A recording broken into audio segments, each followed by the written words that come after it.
What up, fam? It's me, your favorite cousin, your favorite uncle, your best friend's best friend, your favorite brother, your favorite father. It's me, Dr. Larry, and welcome to Living For You, the YouTube channel. I'd like to say welcome back to all my faithful subscribers. I'm glad to see you out there again, ready to support, ready to come hang out, ready to discuss, and ready to have a good grand old time. I also like to thank you new people for coming. Thank you for showing up. Go ahead and hit that subscribe button and hit that notification bell, so you know when I post things. I generally post things 2 times a week, so I'm going to allow you to come in and join the family. We're growing our family. It's growing every day. And we love new family members because this creates a dialogue, and we're able to talk and expand and grow and become better people. If you don't know who I am and you hadn't looked inside of the description box just yet, I am Dr. Larry Smith. I'm a certified master life and spiritual coach. I have a coaching practice called Living For You Coaching, hence the Living For You channel. My specialization, but I also help other people, but my specialization is, like myself, African American males between the ages of 18 and 40 who have dealt with some kind of trauma and are having a hard time getting beyond to live a present life. That is my specialization. That is what I focus on. That is what I do. That is who I am. People who are like me. I've gone through traumas, but I've been able to either get therapy or get coached or coach myself out of certain things. And so I lend my skills and my ability and my credentials to people just like me. But as I said, I'm open to coaching anybody. Anybody can use a life coach. It doesn't matter. If we're dealing with something that we're not getting over, a life coach is great. And usually life coaches are a little more less expensive than a therapist. And many times we don't even need full therapy. We just need somebody to talk us and help us to kind of come to the realization of what we need from within. And that's what a life coach does. We're not therapists.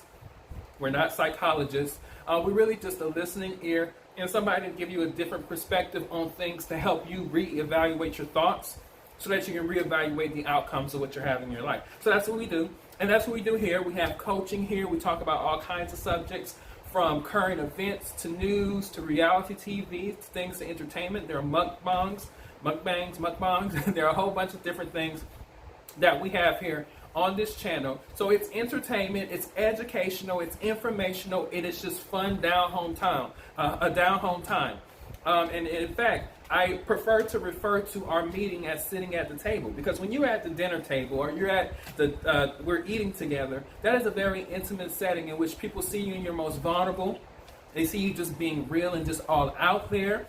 You are having conversation, dialogue, one-on-one, and you're engaging and interacting with each other on a personal basis. And so when I say I set the table out and I lay it out for us, I want you to come and sit down and partake in this goodness that we're about to have. So I like to say welcome to the new people. Welcome back to the continuous subscribers. If you want more information about me, feel free to follow me on social media at Dr. Larry Smith on Instagram and on Facebook. I am also able for email. You can email me at drlarry@liveforyoucoaching.com. Or you can just go out to the website and read a lot about me, maybe schedule an appointment with me, get some coaching. It's very affordable. We have all that. And there are much more things that are coming. I'm opening up different types of teachings and different types of tools that you can use, some for free, some for a cost. I'm also working on a book, other items. There'll be other fun things that are coming out, hoping to roll out pretty soon. So there's so much access, because that's really the point of a life coach, is to give those who need the access. We can't force you to take our services. We can't hold your hand and pull you in or guide you in, but we can offer it. And so the offer there, you can meet me, you can talk to me, you can get coaching from me, whatever you need. I am here to help facilitate your healing if there is a healing that you need, or either just to get your mind at peace. We have a lot going on in the world around us, and so a coach might help you be able to settle yourself in and put yourself where you need to be so that you can continue to go and progress healthy and holistically and make this world a better place. If not me, try some other coaches. There are plenty of us, plenty of options. So welcome. And by the way, how are you all doing? Has anybody asked you that today? How are you doing? Now, I'm looking out there and I'm wondering, because some of you guys look really good. Most of you guys look excellent. You know, you look excellent, really good, like you got it together. And so if that's any indication of how you're feeling on the inside, and guess what? You look beautiful, so I'm going to assume that you feel beautiful. So come on in and welcome. Welcome. Like the channel, subscribe to the channel, hit the like button, comment, leave comments, ask questions. We're here for you. So anyway, today we have a very interesting topic. I told you sometimes we do coaching on this channel.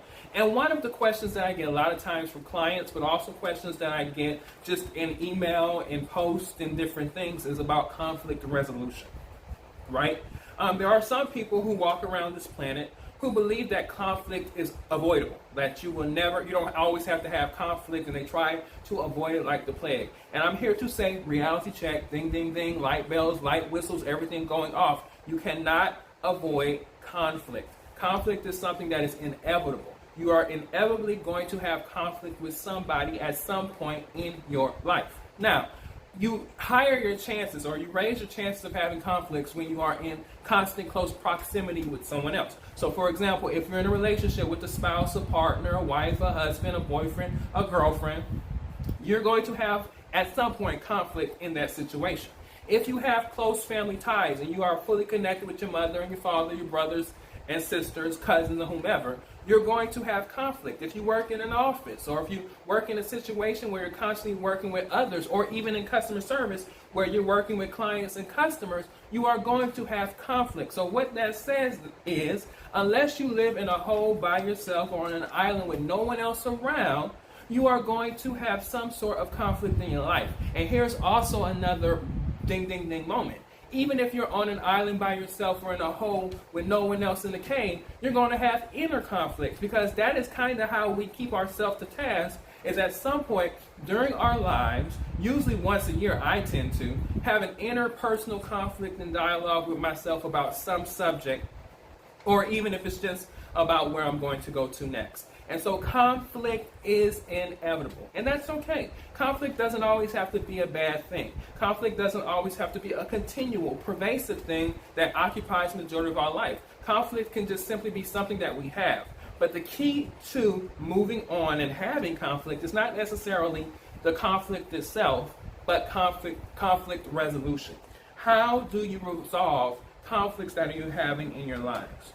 And there's been many conversations, many quotes, many discussions about conflicts. I always think about the Bible, because I was raised in a Christian household, but I was raised in a deeply Christian, spiritual, religious household. And the Bible has verses on conflict. And one of the ones that always sticks in my mind, but I use it as a guide just in general, even if I do not subscribe to the same religious doctrine that I subscribed to before, I still use the Bible as a guide point for certain practical reasons.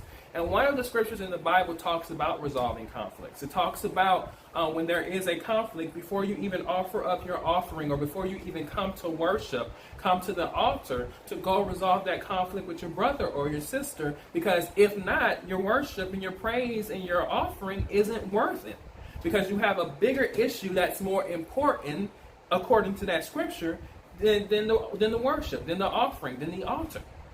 Resolving the issue with your brother is most important. And of course, that's Jesus saying that building conflict is going to happen, but if you don't ever resolve conflict, that is worse than not going to the altar or not giving up offering, because that's in vain if there is conflict. So obviously, if they put it over religious ceremony, religious rite, and religious doctrine and practices, to deal with the conflict that you have with your brother or your sister. And that's not just brother and sister as in sibling, that's brother and sister in faith, brother and sister in the race, brother and sister in humanity, brother and sister in many different forms. That's more important than even your worship if there is a conflict that is left unresolved. So apparently there is some need to fulfill and deal with that issue. And so first of all, the question is, what is conflict? Conflict is any enmity or any disagreement or any unresolved kind of tension, feelings, thoughts, or sentiments between two or more people that are usually giving a level of tension in the relationships. Things that people don't talk about, maybe a situation you've gotten to an argument about something.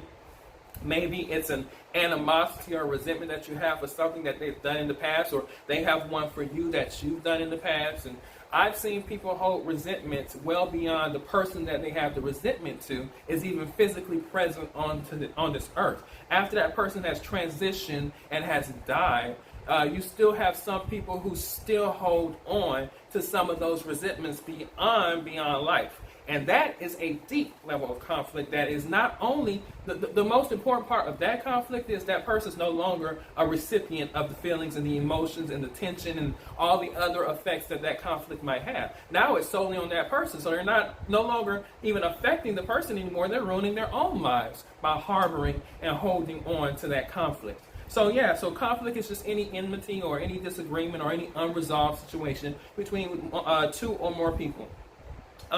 Why do people have conflicts? For various reasons. Like I mentioned before, just disagreements in how they see life. Someone could have abused you. You could have abused somebody. Someone could have mistreated you, said something disagreeable to you, came at you incorrectly or in a rude, disrespectful way. There are many reasons we have conflicts. It's really the why, truth be told, in the conflict really isn't that important. What is important is resolving the conflict and moving beyond. Because until you resolve that conflict, you won't really have the move and the ability, the space to live a full, whole life and move forward in your life. That conflict is always something that is going to hold you. Because think about it. All unresolved conflicts are past. They're past beliefs. They're past feelings. They're past events. And so as long as you're holding on to that past event so tightly, you can't possibly be moving forward in a healthy, holistic, and kind of pragmatic way because you're forever tied to that situation. So every time you see that person, that situation comes up. Every time you think about that person, that situation comes up. Every time you're in a similar situation, that situation comes up. And so you respond from that thing that you're holding from the past. And so you can never move fully forward. And that's a main reason why conflict should be resolved. So what I've done in this particular meeting is we're going to talk about, I'm going to use 3 different quotes. And the quotes are kind of around what I'm going to be talking about as it relates to conflict resolution and how to deal with it and process it. The first quote actually comes from Mahatma Gandhi. Peace is not the absence of conflict, but the ability to cope with it. Gandhi. Peace is not the absence of conflict, but the ability to cope with it. Gandhi knew, just like I've said before, just like every great teacher knows, that conflict is inevitable, right? So not having conflict doesn't mean that you have true peace, right? Doesn't mean that. You're going to have conflict. And so you find peace in dealing with the conflict. One of the greatest examples is the idea of the diamond. Diamonds are cold, as you guys may or may not know, before they're actually those exquisite, beautiful diamonds that we use for weddings and for gifts and for other things. Diamonds are cold. But in order for them to get to the potential of value and be diamonds, that coal has to go through the pressurized earth and the heat and the fire and the warmth so that it can be turned into something valuable and something good. And so that's kind of like us. What conflict doesn't break us, conflict actually makes us. And if you're able to deal with conflict in a healthy way and learn the lessons and the education that the conflict has within it, then you come out the other side better. So say, for example, you got into a disagreement in your relationship with your significant other, right? About somebody not folding clothes and the clothes hadn't been folded and it creates a conflict. Well, if you resolve that situation in a compromise, or you're able to discuss why it happened, or even just solve the problem and fold the clothes and never have to deal with that again, this is something that you've overcome in your relationship that you should never have to revisit. Now you know how your partner feels about clothes not being folded or clothes left on the floor. And so now you either know not to do it, or you've come to a compromise that allows you to do it. One of the things is, just in my personal example in personal life, is I personally have this thing about throwing my clothes on the floor. I say it, I'm honest about it. I'm not walking around like I'm a complete neat freak. But I do it for a reason historically in my brain and in my life based on childhood memories. As a kid, my mother was a neat freak. We would clean the house sometimes at 3, 4 o'clock in the morning. Wiping walls down with bleach and ammonia and Pine Sol. And we'd be vacuuming and cleaning and digging. And my mom was really obsessed with having a clean house, something she got from her mom. And I guess it just is a generational thing. And so for me, one of the things that I felt was I felt a kind of ways about that. Going up late in the night, staying up, trying to clean up, being tired, it just kind of, I guess, shocked me a little bit. So now what I do is, of course, I'll keep my house clean, the living areas, the living room, the kitchen, the bathrooms, those things remain clean. But in my only act of rebellious defiance, I might not pick up the clothes in my room. That is my own personal space, right? And in that way, I'm somehow satisfying the needs to be rebellious from my mother, a trauma that I probably had and need to deal with from the past. But I'm also still living clean, in a clean environment, and not having people come and experience dirt when they come to my house.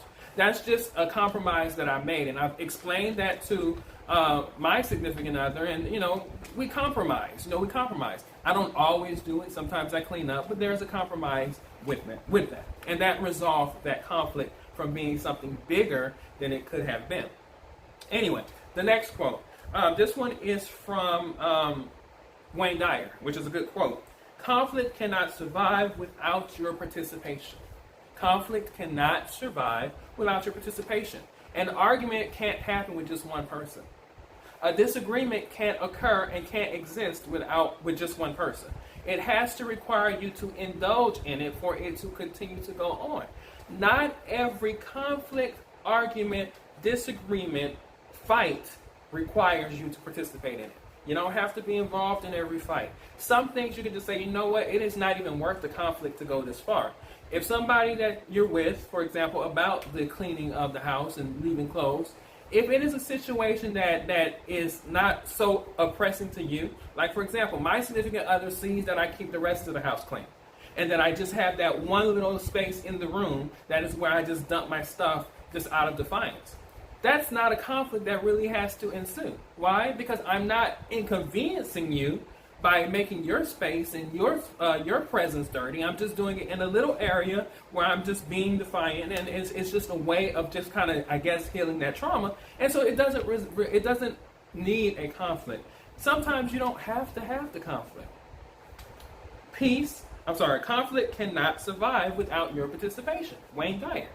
You don't have to get involved in it. It does not have to be a conflict. You can avoid some conflicts. This is not to say all conflicts are avoidable. Like if you have major issues in your relationship, the last thing you want to do is to not talk about them and not deal with them in an attempt to try to avoid a conflict. That is unhealthy, that is unwise, and truth be told, that's immature to not be able to handle conflict and be able to deal with it. That shows a sign of maturity. So you can't avoid every conflict, but then there are some conflicts that don't even require an indulgence. It just requires you just to say, you know what, it ain't worth it. We can move on. We can just deal with this peaceably.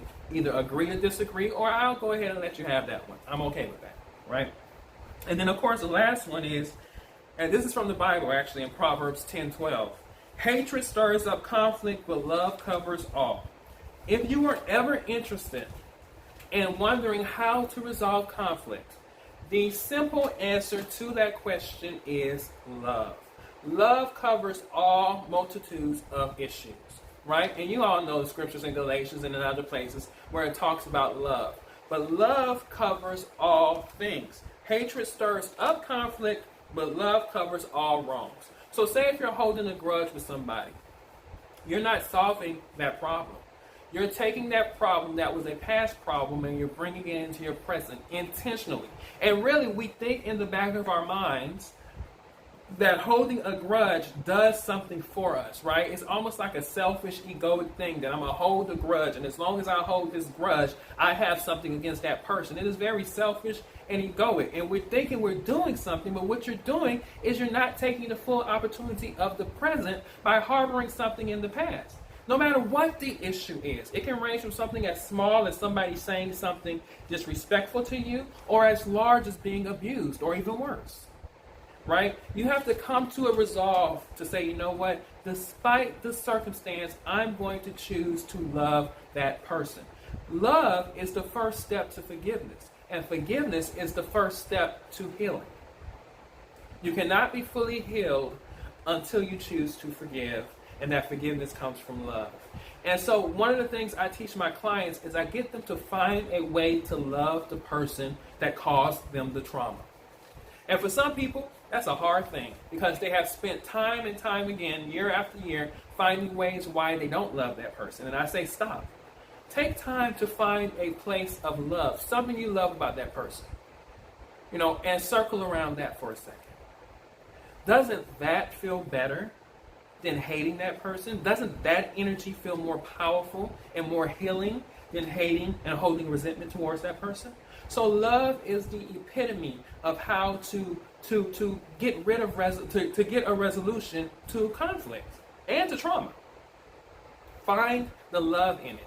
Love yourself. If you can love yourself, you're not going to hold the conflict because you know it's unhealthy more so for you than it is for them. You can get upset at them every time you see them. You can have feelings about them every time somebody brings up their name. But ain't nobody else feeling that anger and that resentment on the inside but you. And you're shortening your span of life by holding that resentment, holding that animosity, and not resolving the conflict. So my 3 quotes again are, peace is not the absence of conflict, but the ability to cope with it, Gandhi. Conflict cannot survive without your participation, Wayne Dyer. And hatred stirs up conflict, but love covers all wrongs, Proverbs 10, verses 12. So that's it. Conflict resolution, how to resolve conflict, why to resolve conflict, what conflict is. Look, it's really not that serious. Life is too short for you not to enjoy it. And if taking away conflict and resolving conflict is a way to have more enjoyment in life, then what do you got to lose? And I submit nothing. So let it go. Resolve the conflicts. Don't run from the conflicts. Deal with the conflicts maturely. Resolve them. Move on. Get to your healing as soon as possible, because the sooner you get to healing, that's the sooner you will live the life that you want to live. And that's it. I'll see y'all again in the next video.